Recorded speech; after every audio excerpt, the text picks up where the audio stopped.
Baik, sebelum saya mulai mungkin host bisa menyampaikan satu dua kata.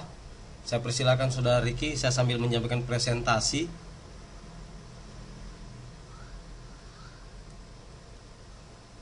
Ini setelan, bisa bantu saya presentasinya?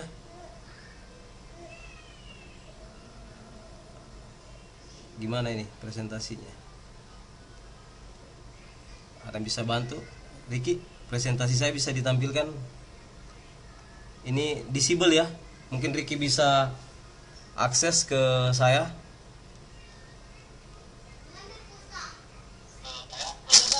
Presentasi saya bisa dilihat. Ini bisa dilihat dah presentasi saya? Nah itu, saya mau setting tapi saya tidak bisa. Mungkin karena saya akses sebagai tamu ya. Wes. Baik, Pak Riza Hadi, selamat datang Pak Riza. Pak Riza, selamat datang. Pak Riza STT Migas, apa kabar? Assalamualaikum.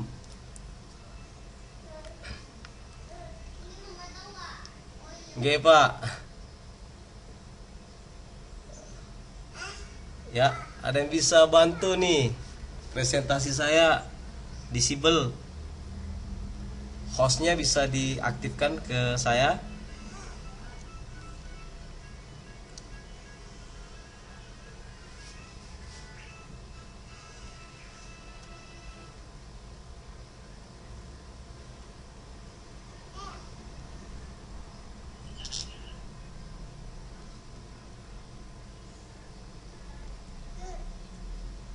Bisa muncul ya. Presentasi saya bisa dilihat.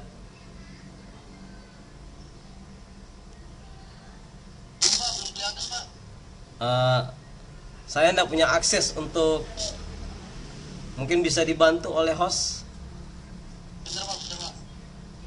Saya masuk lagi ya, saya keluar dulu. Pak Hadi ya. Maaf, saya keluar dulu, Pak.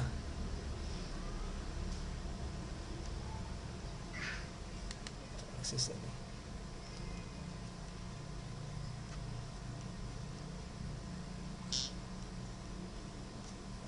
Oke. Saya siapkan presentasi. Baik, kalau ini bisa dilihat.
Baik, gimana?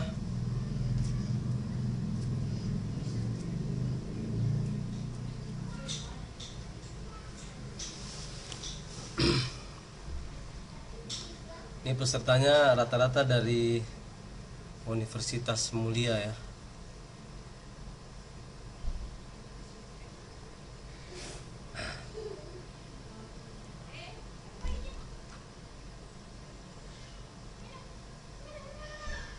Oke, saya baru mau masuk ke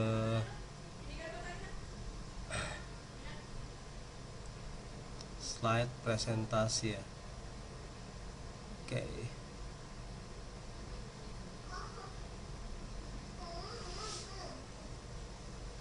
Baik. Bagaimana bisa melihat presentasi saya?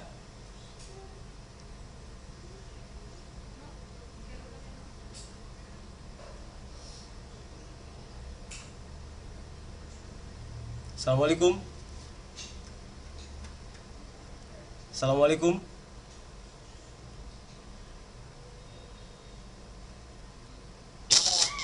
Ya, presentasi saya bisa kelihatan? Baik, kita mulai ya. Assalamualaikum warahmatullahi wabarakatuh. Terima kasih sudah bisa bergabung bersama channel Kinetik ya. Jadi Kinetik adalah komunitas teknik informatika yang digagas insya Allah tadi malam, dan mulai hari ini kita mulai jalan untuk informatika sekaltim, mudah-mudahan bisa menjadi besar. Dan tidak lepas juga dari tamu kita, yaitu Pak Riza Hadi Saputra sudah hadir. Tadi saya lihat sudah bergabung di sesi ini. Mudah-mudahan Pak Riza bisa sama-sama membimbing ya anak-anak di Kaltim untuk lebih maju ke depannya di bidang energi dan teknologi robotik atau instrumentasi. Baik, sebelum kita mulai, saya kemarin sempat memaparkan tentang teknologi robotik membangun interfacing airnav ya untuk controller. Sebenarnya di sini kita membahas tentang membangun suatu sistem manajemen energi sebuah ATC, automatic traffic control, atau lalu lintas udara. Seperti yang saya jelaskan beberapa saat lalu, bahwa kita akan mempelajari bagaimana kita membuat suatu ATC ya pada sebuah bandara. Sebagai case study, bandara yang kemarin kita kembangkan adalah ATC di Bandara Mutiara Sis Al Jufri, yaitu di Sulawesi Tengah, Kota Palu. Baik, saya melanjutkan ke coding ya. Kita bagaimana caranya melakukan pengembangan dari suatu medan atau lapangan yang sudah kita pelajari sebelumnya atau sudah disiapkan sebelumnya. Sini ada beberapa pengembangan sistem yang kita butuhkan untuk melakukan hal ini. Kebetulan saya di sini menggunakan teknologi baru, yaitu teknologi kalau di PLC Pak Hardi lebih familiar ya. Ini I/O. Jadi ini adalah teknologi USB. Ini teknologi USB, yaitu Universal Serial Bus, yang dimodulasikan untuk pengelolaan input dan output atau I/O, dimana mode ini kita buat sendiri menggunakan pengembangan IC ya. Kita menggunakan jalur ATIN ya. Kalau kita membaca di beberapa rangkaian elektronik, kita menggunakan modulator multiplexer atau demulti. Jadi kita bisa melakukan beberapa modifikasi rangkaian elektronik seperti ini. Nah, yang di sebelah ini adalah pengganti modul kendalinya. Kalau dulu kita menggunakan beberapa perangkat atau menggunakan teknologi yang existing yang sudah digunakan oleh Airnav di Kota Palu, yaitu menggunakan PLC yang berbasis Siemens ya, bukan Omron tapi Siemens. Ini kebetulan ada pengolahan baru, yaitu CPU atau processing. Ini bernama Latte Panda ya. Ini sama seperti Raspberry atau BeagleBone atau sistem operasi mini komputer yang lainnya. Jadi saya menggunakan ini karena kita menggunakan biaya yang sangat minim, tetapi dengan kualitas yang tidak kalah juga dengan model-model pengembangan, yaitu berbasis di pengembangan sistem virtual ATC. Makanya di sini kita nanti akan live coding tentang gimana kita merancang sebuah sistem dari modul-modul yang sudah ada. Baik, kita kembali ke slide. Di sini kita bisa melakukan perencanaan sebelum merancang, yaitu kita mempertimbangkan kebutuhan kapasitas eh, listrik, kemudian infrastruktur yang ada di lapangan. Jadi kita belajar dari beberapa proyek yang sempat kita jadikan case study waktu itu. Baik, kemudian kita melihat mode kontrol ya, modul-modul kontrol yang ada di ruang ATC, kemudian catu daya seperti apa, kemudian beberapa infrastruktur yang mendukung untuk penggunaan atau kendali-kendali daripada airnav atau tower. Dulu namanya navigasi atau ATC ya, sekarang sudah berubah menjadi airnav.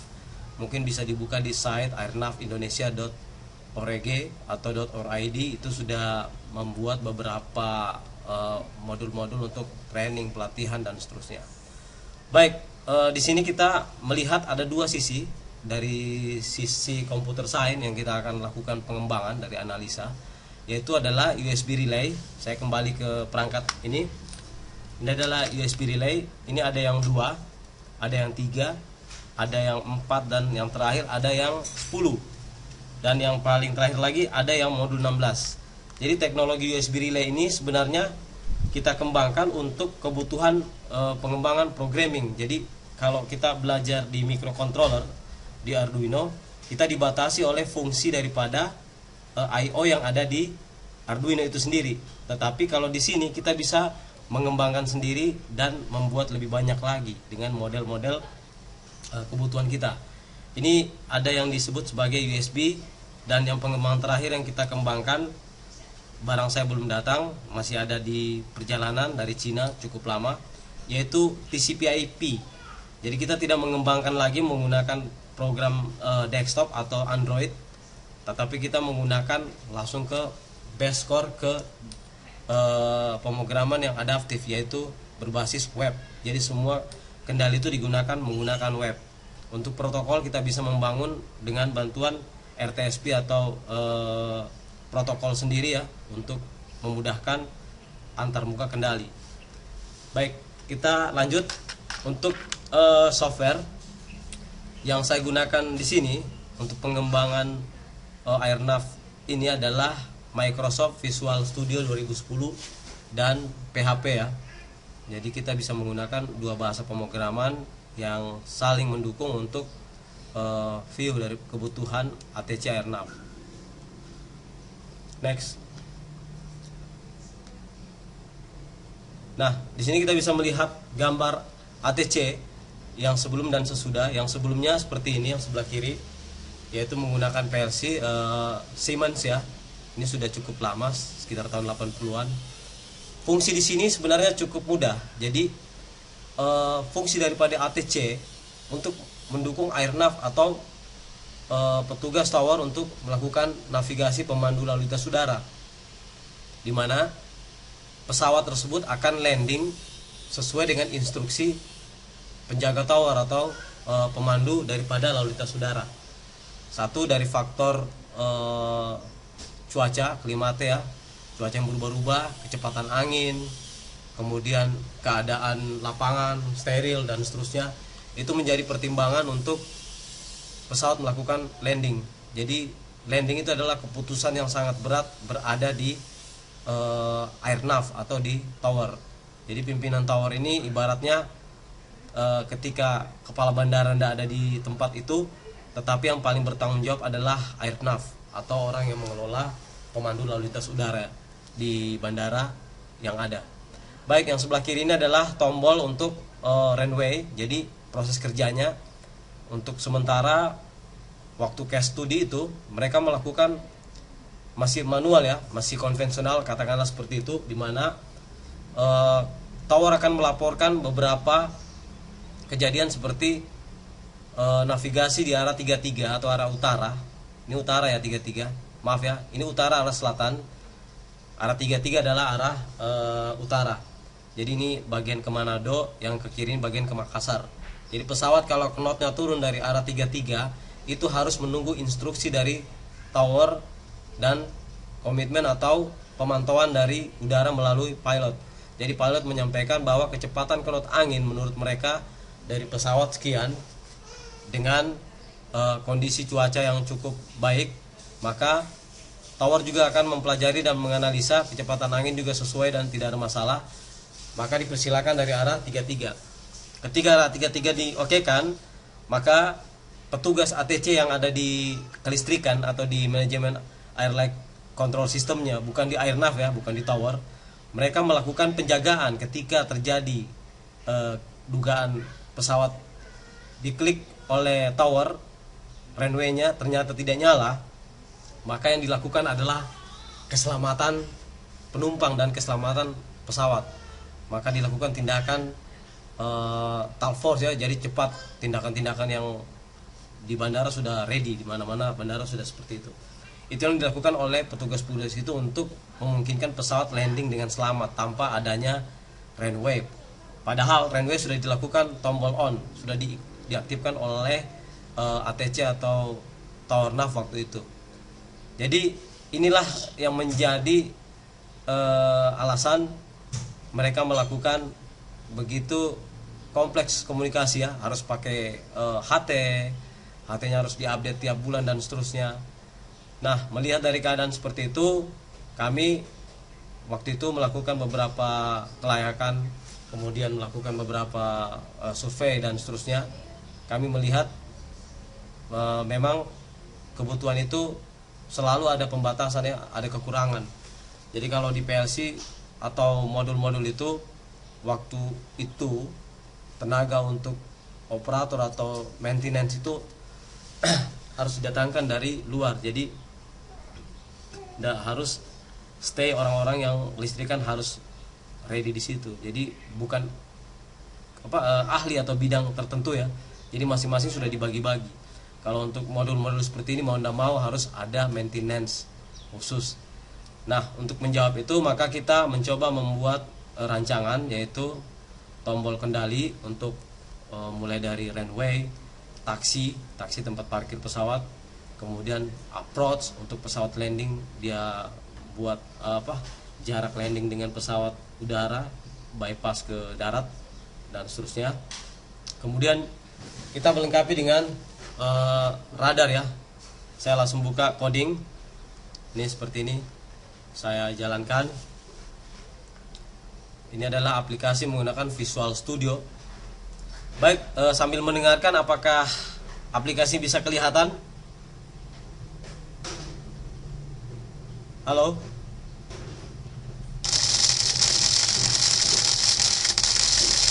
Baik, kita akan lihat ya, ada beberapa live video. Ini adalah pengembangan terakhir, yaitu menggunakan kamera pemantau udara. Ya, ini bisa dilihat di sebelah kanan. Ini siang dan ini malam.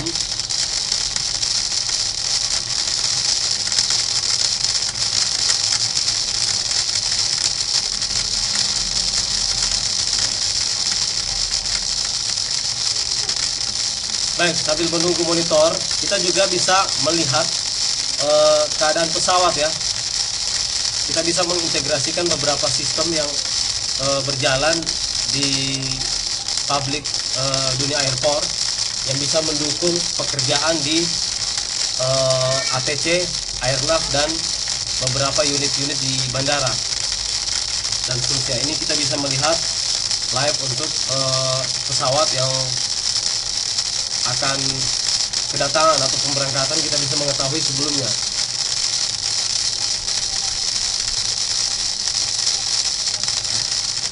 Baik, kita ke BMKG, juga sudah diintegrasikan ke data pusat database BMKG.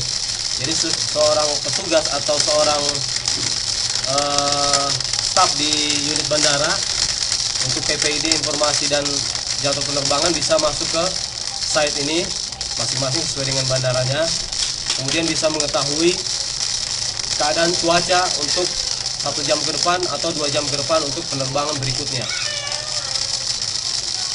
Kemudian yang terakhir adalah cuaca. Untuk cuaca juga kita bisa mengintegrasikan ke BMKG untuk melihat keadaan cuaca daerah itu yang sedang dilakukan pemantauan udara ya untuk penerbangan pesawat. Ini bisa kita lihat yang untuk malam Ya, pesawat sudah landing.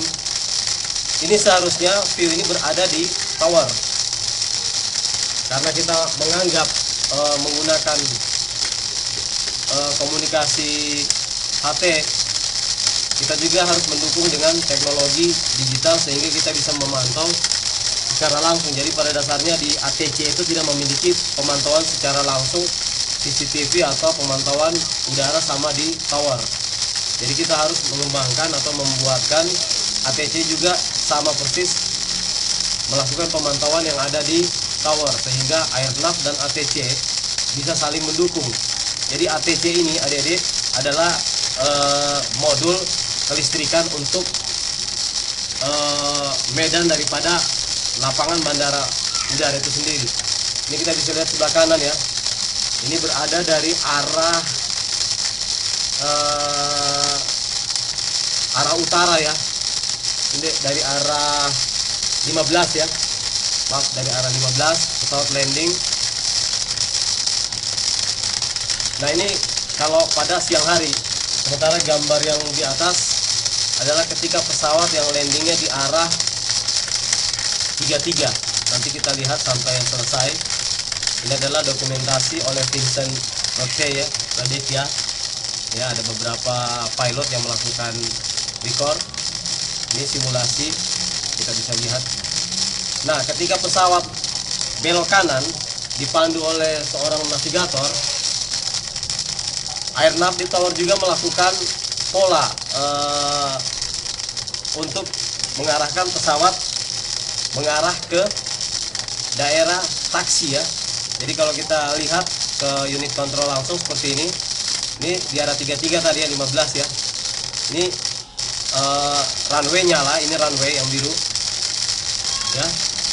Ini di lokasi sebenarnya menggunakan alat ini sudah terhubung. Karena ini kita menggunakan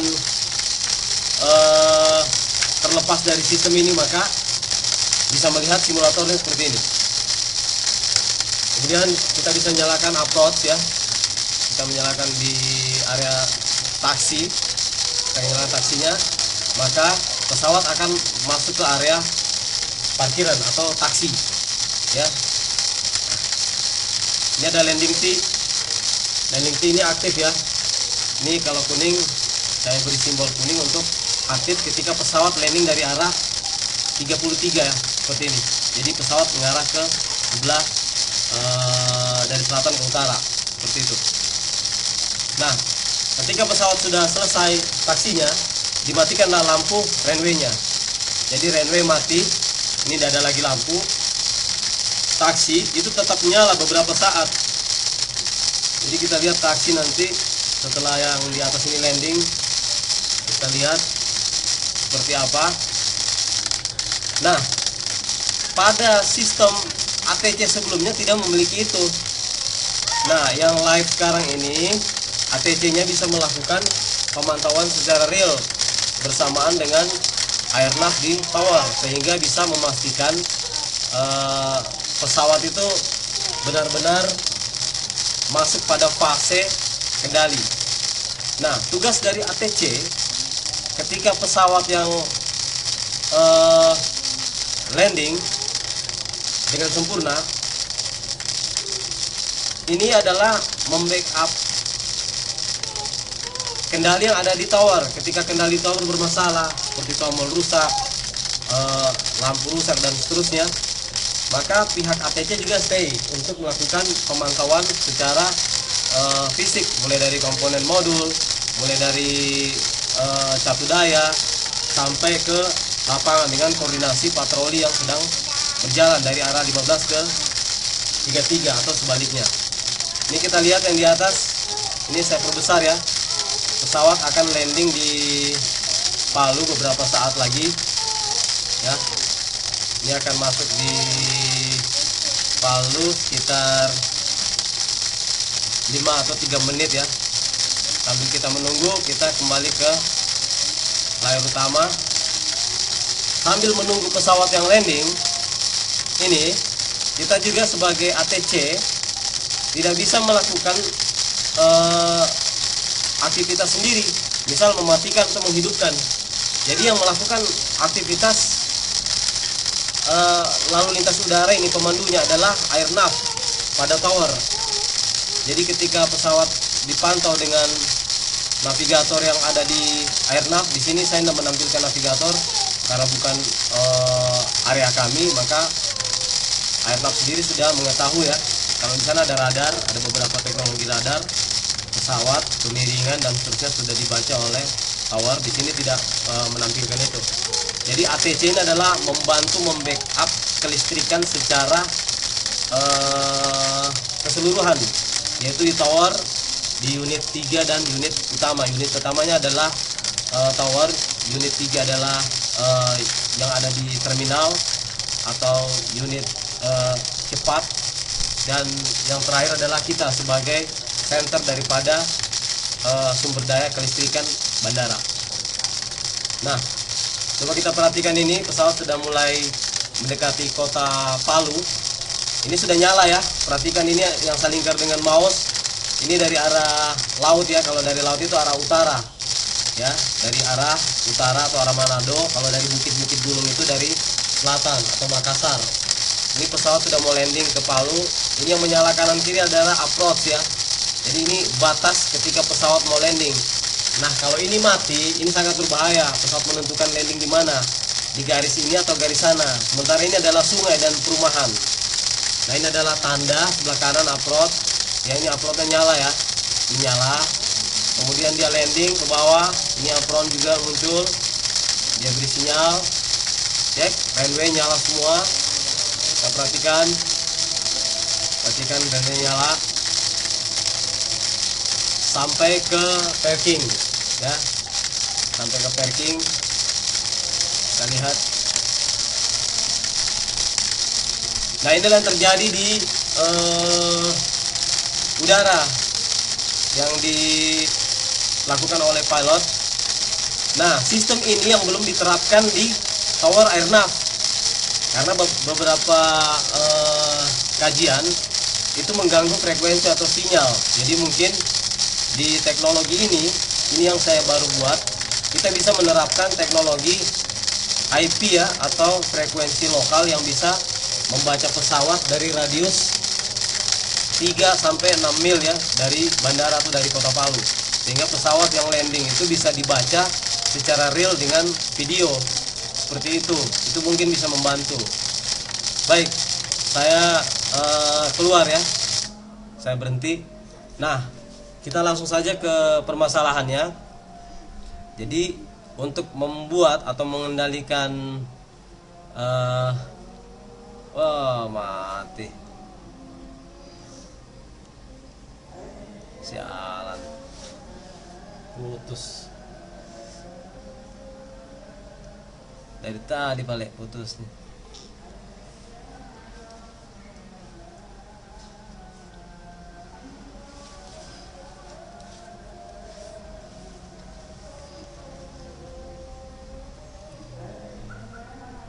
Baik, halo.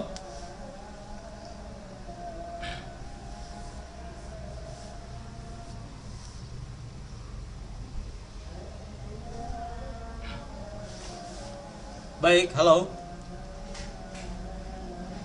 Halo. Oh iya Pak, kenapa tadi Pak? Tadi saya pikir sudah masuk, belum masuk ya?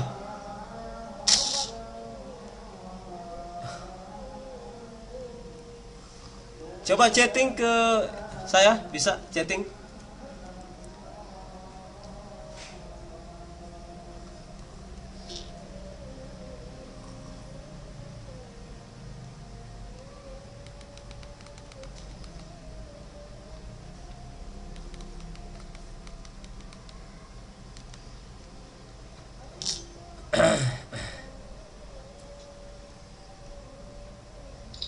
Email apa nih Pak?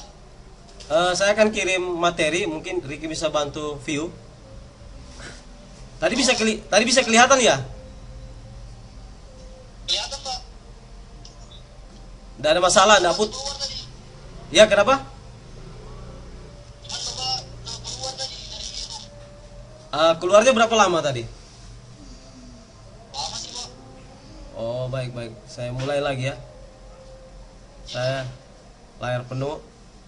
Saya ke jendela ya. Oke Pak.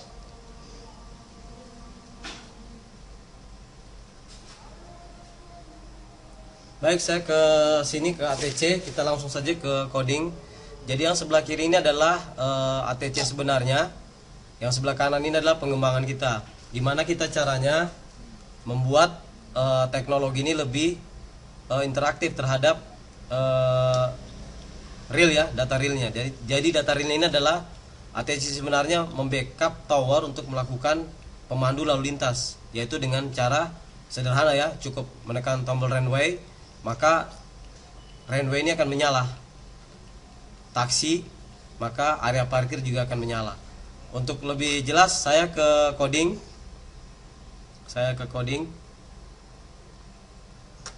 Saya share dulu ke,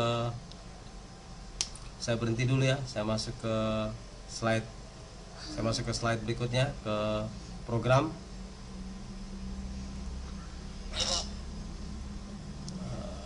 Ini bisa kelihatan ya, ini bisa kelihatan. Baik, bisa kelihatan. Baik, jadi ini adalah program asli yang kita kembangkan. Jadi di sini ada tombol untuk menghidupkan runway atau lampu aktif. Gimana cara kerjanya? Bisa kita simak dulu. Pak Hadi masih aktif, Pak Hadi? Minta maaf Pak Hadi.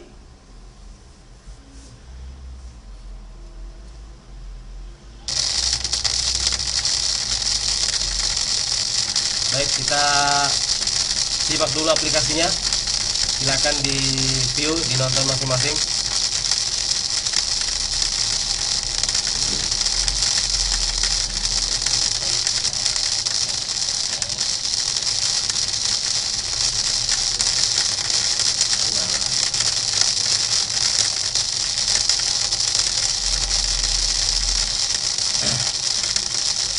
Jadi yang sebelah kanan bawah adalah pesawat yang landing pada siang hari, dan atas ini adalah pada malam hari, yaitu pesawat Airbus ya. Yang sebelah kiri ini adalah pesawat yang sedang landing. Kita simak dulu bagaimana mekanisme lalu lintas udara itu bekerja sehingga pesawat bisa landing secara sempurna dan tidak ada gangguan. Coba kita perhatikan. Nah, ini pesawat landing dari arah 15 ya, dari arah selatan. Ya, jadi pesawat landing dari arah selatan.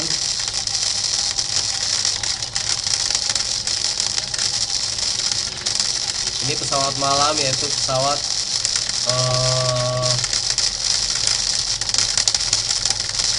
komersil ya, domestik.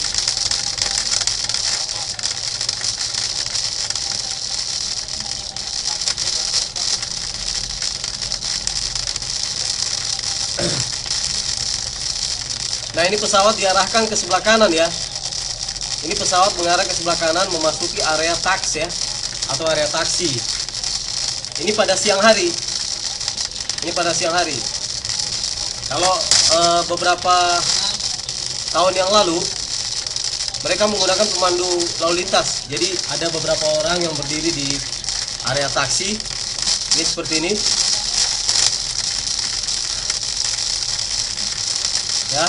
Jadi saya simulasikan. Bisa kelihatan? Halo? Tar.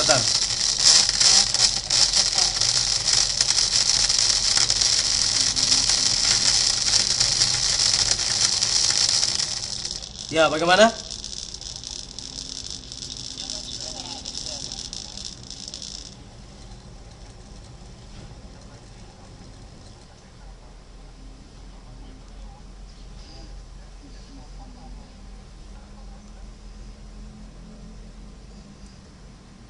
Oke, sambil kita melihat view daripada aplikasi, saya ke air traffic control ya. Jadi ini adalah layar utama pada ATC. Jadi ATC ini adalah air traffic control yang ada di sumber kelistrikan suatu bandara. Jadi ATC ini berfungsi untuk mengatur pasokan listrik untuk menyuplai ke pemandu lalu lintas. Kalau kita ibaratkan sebuah lampu merah, PLN yang melakukan suplai energinya. Kalau PLN mati, ya lampu merahnya akan mati. Kemudian apa yang terjadi? Kemacetan dan seterusnya ya, seperti itu. Nah, pada air traffic control ini dia menjaga keseimbangan atau transaksi listrik yang terjadi di pemandu lalu lintas. Siapa pemandu lalu lintas? Yaitu orang yang berada di airnav atau di tower. Jadi mereka bekerja ketika pesawat landing. Kita bisa lihat video ini. Ini pemantauannya. Ketika pesawat landing, dia melihat pesawat berada dari arah seperti ini ya. Saya perbesar. Ini pesawat landing dari arah 33. Nah, dari kejauhan pesawat ini sudah dihitung. Kira-kira dia landingnya itu pas di menit keberapa, waktunya kapan, dan seterusnya. Itu bisa dilihat dari pemantau ini. Baik, kita akan coba mulai dari 15. Ya, ini menyala indikatornya. Kemudian runway-nya nyala ya, lampu tengah nyala, lampu runway kanan kiri juga nyala. Ya, kanan dan kiri menyala semua. Kemudian ini approach ya, dan papi juga menyala. Ini berfungsi untuk ketika pesawat landing. Ketika ini menyala, pesawat akan landing tepat di pas di landas ya. Jika ini tidak menyala atau ini mati, maka yang terjadi pesawat akan landing tidak pas pada posisi, sehingga mengakibatkan kecelakaan dan seterusnya. Nah, ini gunanya daripada pemandu lalu lintas. Jadi kemana dia bypass. Kemudian dari faktor tower juga bisa melihat kecepatan knot angin, sehingga ada istilahnya di sini landing T ya. Saya aktifkan landing T. Jadi pesawat harus mengarah ke arah 15 dari arah 33 karena kecepatan anginnya lebih bagus untuk dilakukan pendaratan. Kalau dia berbalik seperti ini, itu saran dari navigator lalu lintas tower untuk diikuti oleh pilot untuk mutar arah. Dia harus melakukan landing dari arah 15 dengan instruksi yang dilakukan oleh ATC tower. Baik, untuk sistem ini ketika taksi misalnya, saya matikan taksi atau saya nyalakan dulu taksi ya. Taksi saya nyalakan, ini biru. Ini putus, mati, itu bukan tanggung jawab tower, itu adalah tanggung jawab ATC untuk melakukan aksi cepat. Entah dia berdiri menggunakan tongkat lampu atau apa yang bisa memandu pesawat untuk berada benar-benar di jalur parkir. Seperti itu. Baik. Kemudian kemampuan lain dari aplikasi ini adalah flight radar. Jadi kita menyiapkan browser, kita mengintegrasikan dengan sistem resmi sebuah penerbangan dunia, sehingga kita bisa memantau pesawat yang lagi landing atau lagi berangkat sejam sebelumnya atau sesudah sebelumnya kedatangan dan pemberangkatan. Kita bisa mengetahui. Jadi kita bisa mengetahui juga cuaca melalui database ya, juga kita integrasikan. Sementara sistem lama tidak memiliki ini, tidak memiliki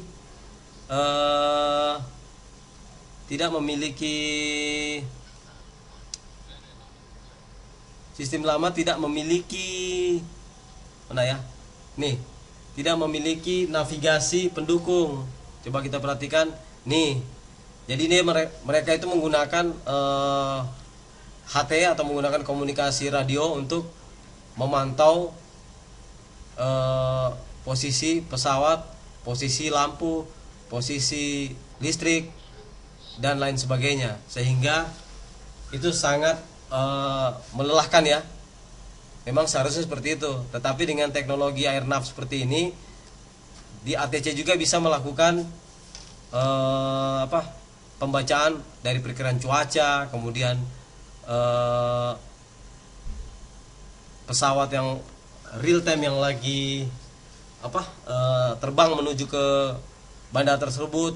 Jadi sudah ada estimasi sehingga kita mudah untuk melakukan beberapa pengembangan. Saya tutup dulu. Saya kembali ke aplikasi. Bisa lihat semua? Halo? Halo? Oke.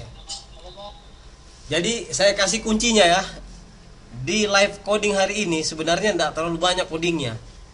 Jadi saya kasih kuncinya. Nanti adik-adik bisa mengembangkan untuk beberapa tugas akhir. Entah untuk melakukan pengembangan di PJU, penerangan jalan umum, lampu-lampu jalan sebalikpapan, oke. Untuk lampu gedung, oke. Untuk lampu POR, dermaga atau pelabuhan juga oke. Untuk kantor-kantor pemerintahan dan seterusnya. Tetapi kita bisa integrasikan dengan perhitungan KWH listriknya, seperti apa pengeluaran listrik dalam satu malam menggunakan itu. Saya kasih lihat skripnya ya. Saya klik 2 kali. Oke, saya klik 2 kali. Nah, skripnya itu ini ya. Bisa lihat? Bisa lihat skripnya? Halo? Bisa, Pak. Nah, skripnya yang saya blok biru ya. Bisa, Pak. Ini yang saya blok biru. Banyak enggak skripnya?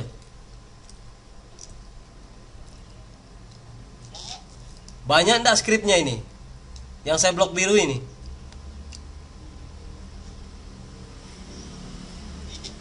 Nah, itu dia. Kalau saya menggunakan PHP murni, mungkin lama baru bisa selesai tugasnya. Tapi menggunakan teknologi ini yang sudah dikemas di dalam pemrograman ini, kita cuma menggunakan skrip ini. Dan itu berlaku untuk semua, untuk pengairan, untuk pertanian, untuk penerangan daya umum, untuk pompa solar dan seterusnya. Seperti itu.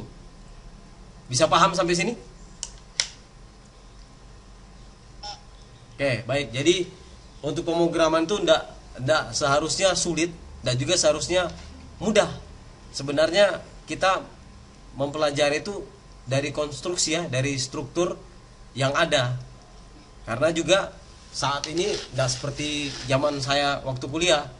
Kalau kalian mungkin buka browsing Google mau cari apa ada semua. Kalau zaman saya itu sulit. Makanya kemarin kita enggak pakai Arduino, jadi kita pakai ini. Kita bikin sendiri, kita rakit. Kalau sekarang kan kalian buka microcontroller, cari script dan seterusnya itu mudah. Nah, di sini dari pengembangan ini kalau kita lihat enggak begitu begitu menguras banyak pekerjaan di coding sebenarnya, tapi banyak menguras otak kita di analisa kelayakannya. Apakah ini sistem lama dengan sistem baru memiliki perbandingan. Untuk sistem baru keuntungannya apa saja. Tadi kalau kita lihat dari sistem lama yang digunakan airnav bandara lama dengan yang saya buat baru adalah lebih mudah kita memantau secara real time, secara bersamaan antara tower, pesawat yang ada di pesawat sementara di udara itu bisa kita lihat juga. Dan kita juga pemantau bisa jaga-jaga kemungkinan adanya kerusakan hardware secara tiba-tiba atau tidak terduga. Seperti itu. Baik, ini saya bisa undang Pak Hadi. Mungkin bisa ada penyampaian sedikit seperti biasa ke anak-anak karena waktunya masih panjang ya. Silakan Pak Hadi dari STT Migas.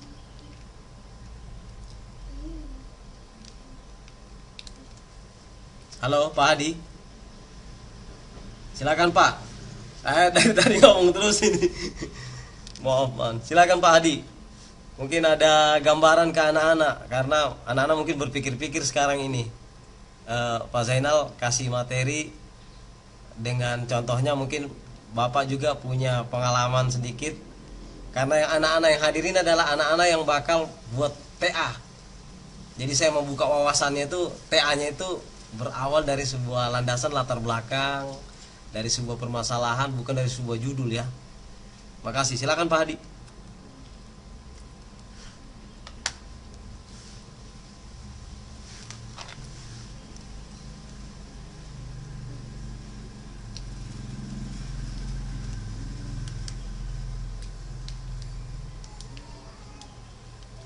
Baik, Pak Hadi bisa dengar? Oh iya, Pak Hadi, suaranya enggak kedengaran Pak Hadi. Ya, Pak Hadi, Pak Hadi. Boleh di chatting Pak Hadi. Boleh di chatting Pak Hadi. Ya, siapa? Bisa didengar? Anak-anak bisa didengar? Oke, siap. Silakan Pak Hadi. Mungkin ada masukan. Ya, saya cabut dari headsetnya kayaknya nggak bisa. Oh begitu. Gak apa-apa lah. Ya, Siap. tadi kan lebih banyak ke pemrogramannya Pak ya, kalau dibahas dari Pak Benan sendiri. Mungkin Ya. kalau saya lebih banyak dibahas dari sisi hardware-nya, tapi mungkin tidak ke airnya, mungkin yang ke lain, mungkin saya sharing aja ya sini Pak ya. Siap Pak. Siap. Ya. Siap.